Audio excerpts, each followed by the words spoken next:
लगारी साहब से हम गुफ्तगू कर रहे थे, मैं चाहूँगी कि आप मुकम्मल कीजिए। लगारी साहब, असद सिद्दीक साहब इस बात की निशानदेही कर रहे थे कि जब ये केस अपील में जाएगा तो उनके वालिदैन के ख़िलाफ़ भी हो सकती है कि उन्होंने जो है वो इस वाक़े को मुआवनत की या उसके वाक़े को छुपाया या शवाहिद छुपाया। ये सही सूरत हाल तो आगे जाकर पता चलेगी, लेकिन उन्होंने एक अहम बात ये भी की है, हो सकता है कि ये सज़ा बाद में जो है तब्दील हो जाए उम्र कैद में, तो ये भी एक मेरे ख़्याल में एक निशानदेही है। सज़ाए मौत मौत तो खुदा की तरफ से होती है और खुदा ही इंसान के लिए मौत का फ़ैसला खुदा का ही फ़ैसला होता है, और इसलिए बाद ममालिक में सज़ाए मौत नहीं है। मैं ज़ाती तौर पर सज़ाए मौत के हक़ में नहीं हूँ, लेकिन ये इतना हीनियस जुर्म था, इतना बेरहमाना और सफाकाना जुर्म था। इसके एक एक लम्हे के जो वाक़यात हमारे सामने आते हैं, फिर खून खोल उठता है। सही बात। और ये जो है अगर इसकी सज़ा तब्दील होती है तो मैं ज़ाती तौर पर कहता हूँ कि मुझे बहुत दुख होगा, अगरचे मैं सज़ाए मौत के हक़ में नहीं हूँ, लेकिन जिस बेरहमाना तरीके से इसने कत्ल किया था, जिस तरह से नूर मुक़द्दम को इंतहाई बेदर्दी से कत्ल किया गया, वो जो है वो ये मैं कम से कम मेरा दिल ये चाहता है कि मुल्ज़िम को सज़ाए मौत ही होनी चाहिए। ये अदालत को अपना फ़ैसला होता है, अदालतें कुछ भी फ़ैसला कर सकती हैं और अदालत के फ़ैसलों पर कुछ भी हो सकता है।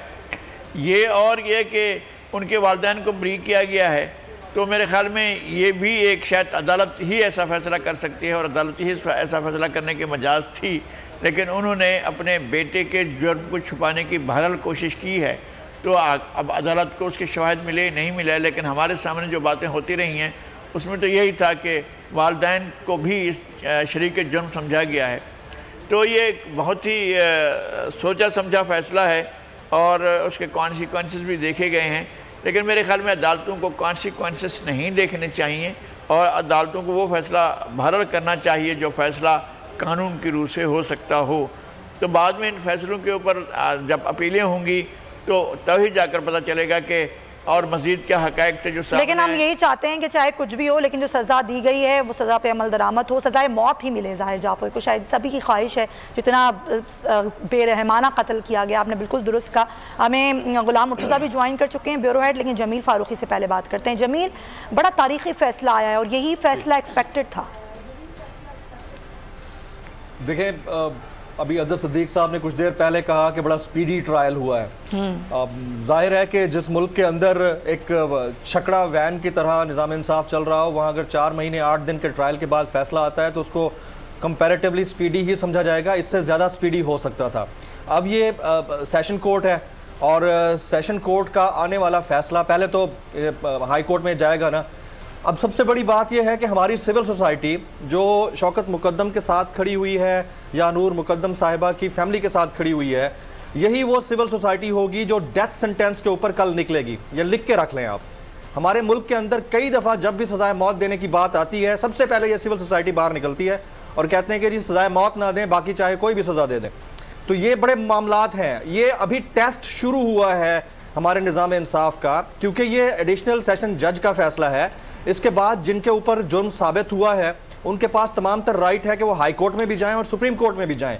और फिर इस केस की सबसे इंपॉर्टेंट चीज़ जिसके ऊपर शायद आपने उस अंदाज से अभी उसको देखा नहीं है, वो ये कि वालिदैन ज़ाहिर जाफर के वो बाहर हैं, थेरेपी वर्क्स के लोग वो बाहर हैं, उनको एक्विट कर दिया गया है। अब उनके पास वो तमाम तर रिसोर्सेज भी हैं, सोर्सेज भी हैं, कनेक्शंस भी हैं, पार भी है। और ऐसी सूरत हाल के अंदर जब सिस्टम के अंदर बहुत सारे लोग खरीदे जा सकते हो, जब आपके पास दय्यत और कसास जैसा कानून मौजूद हो, तो हम रूल आउट नहीं कर सकते कि आने वाले 4-6 महीने में सिचुएशन बिल्कुल यकसर बरक्स हो सकती है। तो हमें ये अभी बगलें नहीं बजानी चाहिए इस फैसले के ऊपर। फैसला बहुत अच्छा है इस हद तक, as of now it's a very good decision, very good verdict by session court. लेकिन उनके पास राइट है, ये राइट आपका अपना कानून और इंसाफ का निजाम देता है। जी हाँ, अनफॉर्चुनेटली ये तो आप खैर सही कह रहे हैं, पाकिस्तान और ये भी अभी इम्तिहान है आगे जाके। लेकिन क्योंकि ये केस बड़ा हाई प्रोफाइल केस था, जितना स्पीडी ट्रायल हुआ है, जैसे आपने खुद कहा कंपैरेटिवली बहुत स्पीडी ट्रायल हुआ है, तो भला हमारी भी यही ख्वाहिश है कि ऐसा ही हो। और अभी हमें ज्वाइन करनी है महनाज रहमान साहिबा, समाजी रहनुमा हैं, उनसे हम बात करते हैं। महनाज साहिबा, आप कितना खुश हैं ये जो फैसला आया इसमें ज़ाहिर जाफर को सजाए मौत दी गई नूर मुकद्दम कत्ल केस का? जी, पूरी civil society, women right activist सब इस फैसले के मुंतज़िर थे और हम सबकी ये ख्वाहिश थी कि नूर मुकद्दम को इंसाफ मिले और हमें बहुत खुशी है कि अदालत ने नूर मुकद्दम को इंसाफ दिया। यानी जितनी बेरहमी से उसे कत्ल किया गया था वो किसी भी महज़ब माशरे में उसका तस्वुर भी नहीं किया जा सकता और सबको यही डर लग रहा था कि इतने रिसोर्सफुल लोग हैं और कहीं डाले, लेकिन अल्लाह का शुक्र है कि उसको इंसाफ मिला और इस पे हम अपनी अदालत को भी मुबारक देते हैं और सिविल सोसाइटी को भी मुबारक देते हैं कि उन्होंने बर वक्त आवाज़ उठाई और इस केस में इंसाफ दिलाने के लिए मदद की। और आपको लगता है कि अभी मजीद काम करने की ज़रूरत है, आवाज़ उठाने की ज़रूरत है, क्योंकि जो ज़ाहिर सजाए मौत जो सुनाई गई है वो भी तो आगे हक रखता है कि जाए अपीलें करे इस पर सजाए मौत? जी बिल्कुल, क्योंकि ये देखिए कानूनी जो प्रोसेस है वो तो बहुत लंबा होता है, तो हमें पूरा वक्त विजिलेंट रहना होगा। बिल्कुल, और आखिर तक हमें होगा कि इंसाफ जो है हर अदालत से उसको मिले, ऊपर से नीचे तक जहाँ भी मुल्जिम और उसके वालिदैन जाएं वहाँ से उस मजलूम को जो इतनी बेरहमी से कत्ल की गई उसको इंसाफ मिले। और न सिर्फ ये कि नूर मुकद्दम बल्कि इस माशरे की तमाम खवातीन, औरतें, बच्चियाँ जिनके साथ इतना जुल्म होता है उनके लिए भी ये एक ज़ाहिर मिसाल बनेगा ये फैसला।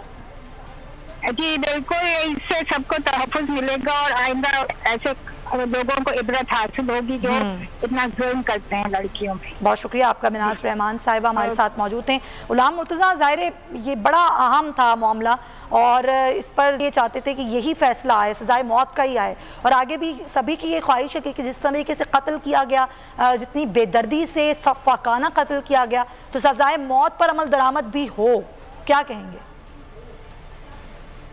जी बिल्कुल, जिस तरह से ये ट्रायल जो है वो स्पीडी ट्रायल था और 128 दिन में ही इस केस का फैसला जो है किया गया। काफ़ी लंबी फहरिस्त थी गवाहान की, जिसमें सरकारी गवाहान भी थे और दीगर भी, तो ये तमाम का तमाम प्रोसेस जो है वो बड़े आराम से, बड़े तरीके से ये मुकम्मल हुआ। और अगर हम ये अभी कुछ इस तरह के तहफ़्फ़ुज़ात का इजहार करें तो मेरे ख़्याल में ये बेजा है कि अभी से हम कहें कि शायद उसको रिलीफ मिल जाएगा। बुनियादी कोई भी केस में जो ट्रायल कोर्ट होता है उसका फ़ैसला शाज़ व नाज़र ही कहीं तब्दील होता है और बेशक जितनी मर्ज़ी इन्फ्लुएंशियल पोजीशंस पे लोग हों, जो ट्रायल कोर्ट है वो तमाम के तमाम पहलू जो हैं उनका जायज़ा लेती है। जिस तरह जस्टिस अतार रब्बानी जो हैं एडिशनल सेशन जज इस्लामाबाद, उन्होंने ये एक एक पहलू का इसका जायज़ा लिया और सवालात जवाबात और उसके बाद जवाबल जवाब और फिर ये तमाम की तमाम फोरेंसिक रिपोर्ट्स, DVR, फिर उसके साथ पुलिस, उसके साथ जो अमर वाक़या था उसके तमाम मराहल, यानी इसको हम कह सकते हैं कि हर मराहल से एक मुकम्मल तौर पे ट्रायल हुआ है। किसी जगह के भी ऊपर हमें ऐसा नज़र नहीं आया कि अगर मुल्ज़िम ने कोई लेम एक्सक्यूज़ भी लेने की कोशिश की है तो उसको अदालत ने उसको अनहर्ड छोड़ा हो। उन्होंने जो बात भी की अदालत ने उसको सुना और सुनने के बाद फिर इसके साथ एफिलिएटेड दरख्वास्तें भी आती रहीं कि दरमियान में कहीं दरख्वास्त आई कि इनका ज़हनी तवाज़ुन ख़राब है, कहीं दरख्वास्त आई कि इनकी तबीयत नासाज है, कहीं दरख्वास्त आई कि एक पार्टी हुई थी जिसमें ड्रग पार्टी थी, सब वहाँ पे और भी बहुत से लोग थे।